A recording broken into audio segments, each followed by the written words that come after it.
Good evening. Here is the world news from our studio BGI TV, Baba Bagede Imo TV. I am yours faithfully, Morire Rebinda Lawal. First are the major headlines for the world news. I didn't order a sack of AEDC management. Buhari.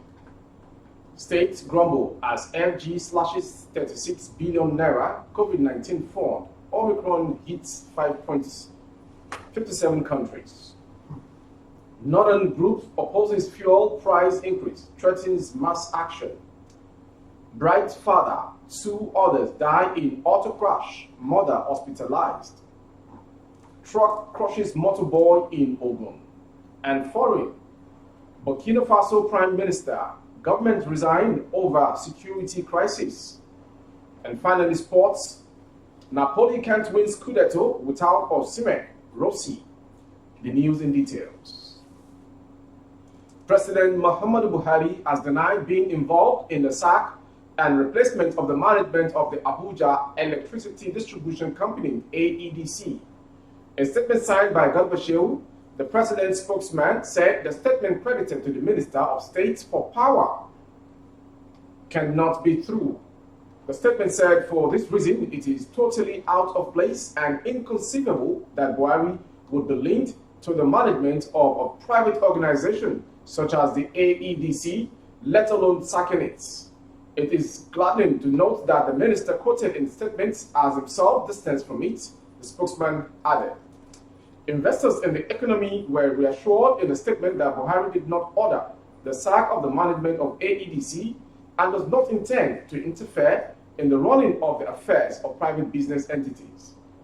It, however, said that the president is in support of the ongoing discussion with relevant stakeholders to resolve the issues surrounding the recent development in the AEDC. This cannot be true, since the privatization of the power sector in 2013, the management of the successful companies has reverted to the new owners, the presidency said.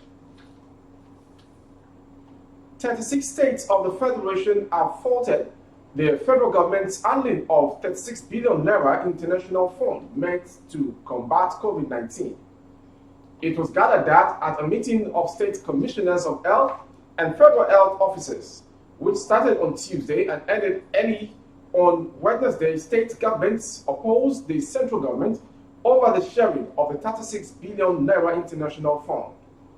The World Bank Board of Directors on August 7, 2020, approved a total of $114.28 financing to help Nigeria prevent, detect, and respond to the threat posed by COVID-19 with a specific focus on state-level responses. Although the source of the current international fund could not be confirmed, it was learned that each state was supposed to get 1 billion naira each, but was offered less than 800 million naira. And the state governments have resolved that the federal government should look into the matter. Governor Hope Uzodinma of Imo State has said the All Progressives Congress APC has every reason to win the 2023 presidential election. Uzodinma said there was no reason the APC wouldn't be voted back into power because the President Muhammadu Buhari-led government is performing well. He stressed that the Buhari government had been able to navigate Nigeria out of recession following the COVID-19 pandemic. He disclosed this while addressing State House correspondents on Tuesday after meeting with Buhari. The governor pointed out that APC controls most of the states and local governments in the country, hence it will return to power. He noted that the ruling party has recorded an increase in its membership. Many politicians decamping to APC. Out of the 774 local government areas in the country, APC controls the majority. The mood of the country is that the president is doing very well, given the peculiarity of the times, when insecurity has taken over the globe, where COVID-19 has ravaged every place in the world, from one variant to another variant, yet we are able to come out from recession, he concluded. A group under the aegis of coalition of northern groups on Wednesday condemned the plan by the federal government to remove fuel subsidy, threatening to mobilize the people of the region to resist it.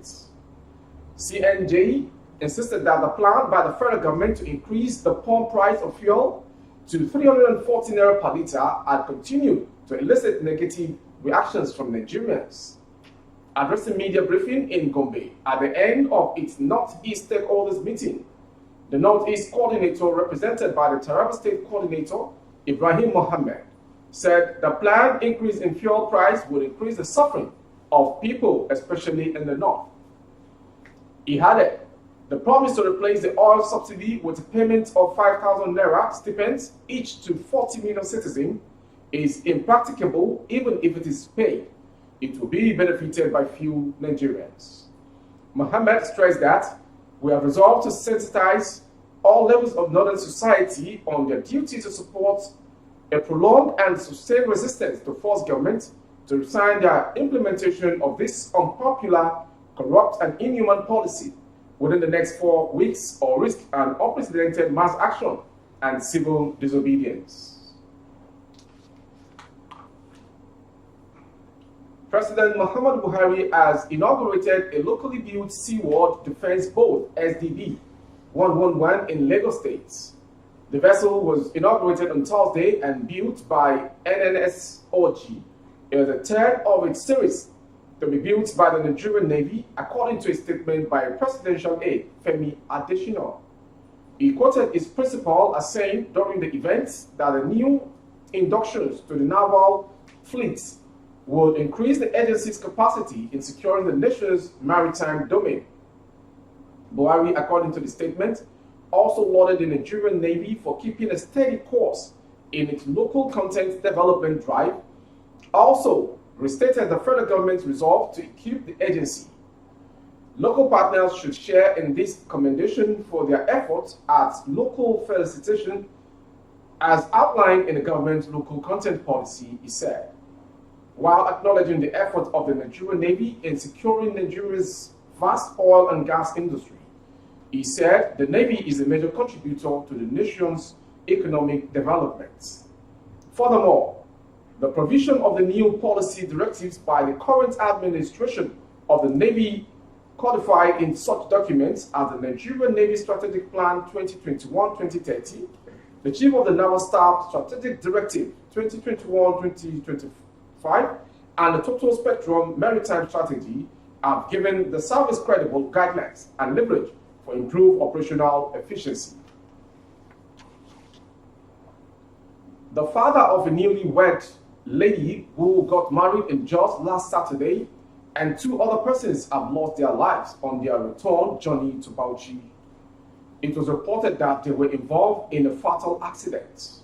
The deceased, Joseph Daddy, 62, Gideon Ayuba, 39, and Mrs. Mary Godi, 31, died last Saturday in a lone crash which occurred less than 30 kilometers away from Bauchi metropolis. The bride's mother, Mrs. Pauline Daddy, who was in a Prado Jeep driven by Ayuba, was said to have been injured in the accident and is receiving treatment at the Abubakar Tafawa Balewa University Teaching Hospital, Cat Boots, Bauchi. Meanwhile, tears flowed freely on Wednesday as family members, friends, and hundreds of sympathizers converged on the Church of Christ in Nations for the funeral service of the deceased. You are watching the world news from BGI TV, and still to come. An unidentified motorboy has been crushed to death by a truck along the Lagos-Ibadan Highway, Ogun State. Information gathered that the road crash occurred opposite Enyo petrol station on Wednesday, killing the deceased on the spot. Aside from the dead victims, 3 other persons also sustained different injuries from the accidents. The Ogun State Traffic Compliance and Enforcement Corps, TRACE, told newsmen that an orange-colored truck market EKY885XP and a green Scania truck with number plate RSH 791FD were involved in the ghastly accident. Trace spokesman Babatunde Akimbiyi stated that eyewitnesses blamed the auto crash on excessive speeding on the path of the Scania truck driver. Akimbiyi explained that the motorboy fell off the truck as it veered into the bush. He said the 3 injured victims were taken to Olowura Hospital for treatment, adding that the family of the deceased had evacuated his corpse for burial. He advised motorists to moderate their speeds and concentrate fully on the wheels during these Yuletide seasons. A 30-year-old man, Saeed Barua, has been declared missing by his family member. Barua, who is a plumber by profession, left his home on Tuesday, November 7, 2021, to walk around the Geja area of Osogbo and has not been found since then. With Barua's wedding ceremony in 22 days, his cousin Deji Abe, who spoke, revealed that family members have been searching everywhere since his disappearance with no sign of him yet. The family also revealed that they have filed a missing person report at the Osun State Police Command and asked any individual with information about Barua to contact the nearest police station. Suspected hoodlums have attacked and killed a pastor of the Redeemed Christian Church of God in Festac Town in the Amuwal-Dufin local government area of Lagos State. Our correspondent gathered that the victim, Pastor Babatunde Dada, was killed inside the RCCG Chapel of Resurrection on 13 Road, 6th Avenue, Festac Town. The killing, which happened on Thursday, December 2, was said to have been perpetrated by 2 new converts who came to the church for the first time a Sunday before the incident. The 2 youths were said to have come out during an altar call and surrendered their lives to Jesus. The church accommodated them on its premises after they claimed to be stranded. They had barely spent a week in the church when they reportedly stabbed the cleric to death. Now foreign. Burkina Faso's prime minister and government resigned on Wednesday as protests mounted against officials' inability to combat a wave of jihadist attacks that have killed thousands. President Roch-Marc Christian Kabari, who had already changed his military leadership over the security crisis, accepted Prime Minister Christopher Joseph Marie Dabri's resignation according to a president's decree. The resignation of a prime minister requires the resignation of the entire government according to Burkina Faso law. After his resignation, Dabri recalled on citizens to support the president and the new executive that will be put in place in a post on his Facebook page. Jihadist attacks have grown increasingly regular and deadly in Burkina Faso since 2015, killing 2,000 people and displacing 1.4 million from their various homes. And finally, sports. Former Lazio manager Delio Rossi has disclosed that it will be difficult for Napoli to win the Serie A title without Super Eagles striker Victor Osimhen. Osimhen, who is gradually recovering from his facial wounds, was spotted in training on Wednesday with his fellow teammates. The Napoli forward was expected to be out of action for 3 months, but it has been only 3 weeks since he had surgery. In his absence, Napoli has won just 1 of 4 matches, all competition, with 11 Pentsolipi dropping to 3rd on the league table. Reacting to this, Rossi, in a chat with Makatoe, stated that Napoli can only win the Scudetto with Osimhen on the field of play. They will have the same possibilities. The championships are decided in March. Rose told Makatoe via Napoli when asked name who would win the championship. Napoli lost Koulibaly and Osimhen. For a period, they can compensate, but in the long run, they can't. We will have to see what happens to the other teams, which is why I say that everything will be decided in March. That was the world news from BGI TV, but before we go, a quick take of the headlines once again. I didn't order sack of AEDC management Buhari. States grumble as FG slashes 36 billion naira COVID-19 fund. Omicron hits 57 countries. Northern Group opposes fuel price increase, threatens mass action. Bright's father, 2 others die in auto crash, mother hospitalized. Truck crushes motorboy in Ogun. And foreign, we brought to you Burkina Faso Prime Minister, government resigned over security crisis. And finally, for the headline of the World News Sport News. Napoli can't win Scudetto without Osimhen. Rosie, special thanks for always being there watching our broadcast as it drops. You can link up for more stories on YouTube, Facebook, and Instagram. YouTube handle Babagide Imo TV. Kindly subscribe and click on the notification bell for more updates of our broadcast. On Facebook, Bagede Imo with Alawiye Adebayo. Please like the page and follow the page for updates of the broadcast as well. And on Instagram, Bagede Imo _22.